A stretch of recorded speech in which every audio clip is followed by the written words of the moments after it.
வணக்கம்.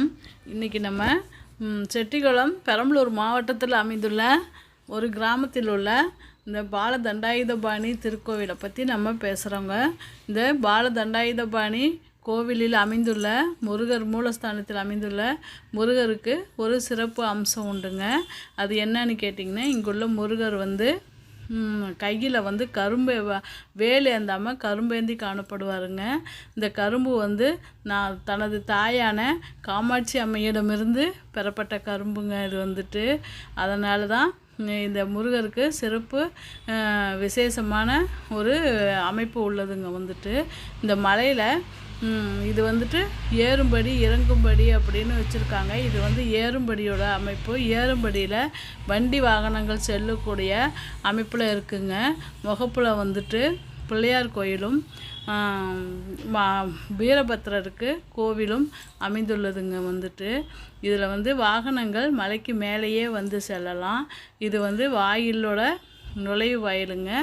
இது மேலே மலைக்கு மேலே 2 பிரகாரமும் மலை அடிவாரத்தில் ஒரு பிரகாரமும் மொத்தம் 3 பிரகாரங்கள் உள்ளன.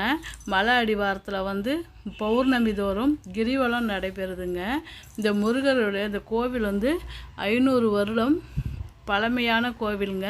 இந்த திருத்தலத்தில் குழந்தை பாக்கியம் இல்லாதவங்க இந்த குழந்தை வரம் வேண்டி இங்கே வேண்டும் பொழுது குழந்தை பாக்கியம் கிடைக்கிறது. இக்கோவிலில் தைப்பூசம், பங்குனி உத்திரம் மற்றும் கந்தசஷ்டி, கிருத்திகை போன்ற விழா நாட்கள், விசேஷ நாட்களில் விசேஷ பூஜைகளும் நடைபெறுகின்றன. இந்த கோயில் காலையில் 5 மணி அளவில் திறக்கப்பெற்று நைட்டு இரவு 8 மணி அளவில் வரைக்கும் திறந்துருக்குதுங்க விசேஷ நாட்களில். இந்த கோவிலில் தினமும் அன்னதானம் நடைபெறுதுங்க. அன்னதானம் நடைபெறுது. இந்த கோவிலுக்கு ஒரு சிலருக்கு குலதெய்வமாகவும் விளங்குகின்றது. இந்த கோயில் உருவானதுக்கு ஒரு சிறப்பு வரலாறு உண்டுங்க. இந்த கோவிலானது பராந்தக சோழனும் குலசேகர பாண்டியனும் இணைந்து நண்பர்களாக இருந்தபோது இதை கட்டினதாக சொல்கிறாங்க. இந்த கோவில் வரலாறில் குலசேகர பாண்டியனும் பராந்தக சோழனும் நண்பர்களாக இருந்த சமயத்தில் குலசேகர பாண்டியன் சோழ மன்னரை காண வந்திருந்ததாகவும் ஒரு வாணிபர் வாணிப செட்டியார் இந்த ஊரில் வியாபார நிமித்தமாக இந்த வழியாக வந்திருக்காங்க. அப்போ அவருக்கு முருகர் ஒரு வேல் இல்லாமல் கரும்பு கையில் வச்சு ஒரு ஒளி வடிவத்தில் காட்சி அளித்ததாகவும் அவர் இங்கே இந்த புன்னைவனத்தில் தங்கும்போது அந்த காட்சி அளிச்சிருக்காரு. அதை போய் மன்னரிடம் சொல்லும்போது அப்போது சோழர் மன்னரும் பாண்டிய மன்னரும் அங்கே இருந்திருக்கிறாங்க. 2 பேரும் இத்தலத்தை பார்த்து இங்கு முருகருக்கு ஒரு கோவிலும் அடுத்து அவருடைய தாய் தகப்பனான அம்மையப்பனுக்கும் ஒரு கோவில் கட்ட வேண்டும்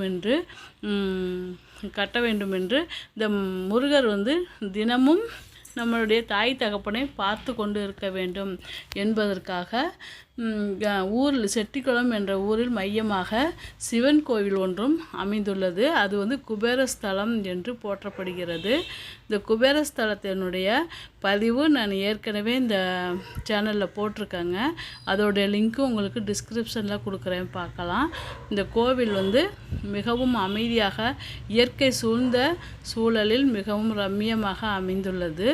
இந்த கோவிலில் இறங்கும்படியும் உள்ளது. படிக்கட்டுகள் இறங்கும்படியில் 540 படிக்கட்டுகளும் ஏறும்படியில் 420 படிக்கட்டுகளும் அமைந்துள்ளன.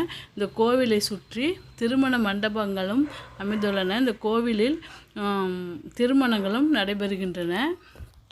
அடுத்து இந்த கோயிலுக்கு வேண்டுதல் வச்சுருக்கவங்க இந்த திருக்கோவிலில் மொட்டை அடித்து மாவிளக்கு போட்டு இந்த மாதிரி பூஜைங்கள்லாம் பண்ணுறாங்க. பாலாபிஷேகம், பால் காவடி, கரும்பு குழந்தை இல்லாதவர்கள் குழந்தை பிறந்தோன்னையுமே குழந்தைகளை தொட்டியில் இட்டு கரும்பு காவடி எடுக்கிறாங்க. இதில் கரும்பை கட்டி கரும்பை ஒரு 4-5 கரும்பு கட்டி அதை அதில் தூக்குறட்டு தூளியை கட்டி அதில் குழந்தைய போட்டு பெற்றவங்க பேரண்ட்ஸ் அதாவது தாய் தகப்பன் அந்த குழந்தைய தூக்கிட்டு கோயில் பிரகாரத்தை சுற்றி முருகருக்கு வேண்டுதல் வைக்கிறாங்க. திருவிழா சமயத்தில் வந்து இங்கே தேர் இழுக்கப்படுதுங்க. வந்துட்டு பங்குனி உத்திரத்தில் ரொம்ப விசேஷமாக கொண்டாடப்படுகிறது. அந்த நாட்களில் வந்து இந்த கோவிலுக்கு அமுதாக்கி போடுறாங்க. ரொம்ப பிரசித்தி பெற்ற கோயிலுங்க. வந்துட்டு நீங்களும் இந்த கோயிலை வந்து பார்த்து இந்த கோயிலுடைய முருகனுடைய அருளை பெறுமாறு கேட்டுக்கொள்கிறேன். அடுத்து இந்த கோவிலில் தினமும் அன்னதானம் நடக்குது. இங்கே வந்து யாசகர்களும் நிறையா பேர் இருக்காங்க. அன்னதானம் வந்து மத்தியானம் 12 மணிக்கு போடுறாங்க. வந்து மற்றபடி இந்த கோவிலில் வந்து கரும்பு வந்து முருகர் பெருமான் வந்து அரக்கர்களை அழித்துட்டு வெற்றியோடு வரும்பொழுது காமாட்சி அம்மன் வந்து முருகருக்கு வந்து இந்த கரும்பை பரிசாக அளித்ததாகவும் இந்த முருகரை வணங்குபவர்கள் கரும்பு வெளிப்புறத்தில் கடினமாக இருந்தாலும் உள்புறத்தில் இனிப்பாக சுவையாக இருக்கிறது அல்லவா, அதுபோல் இந்த பக்தர்களுடைய வாழ்க்கையிலையும் இந்த முருகப்பெருமான் இனிப்பான சுவையையும் நல்ல இனிப்பான செய்திகளையும் கொடுப்பார் அப்படிங்கிறது ஒரு நம்பிக்கையாக இருக்குதுங்க. வந்துட்டு இங்கே வந்து வைகாசி விசாகம், கந்தசஷ்டி போன்ற விழாக்கள் நடத்தப்படுகின்றன. வைகாசி விசாகத்தன்று சங்கு பூஜை நடைபெறுகிறது. இத்திருக்கோவிலில் சஷ்டி விரதத்தன்று 6 நாட்கள் பூஜை, கதா காலட்சேபம் போன்றவை நடைபெறுகின்றன. இந்த கோவில் பெரம்பலூர் மாவட்டம் செட்டிக்குளம் கிராமத்தில் அமைந்துள்ளது. நீங்களும் இத்திருத்தலத்தில் வந்து பயன்பெறுங்கள்.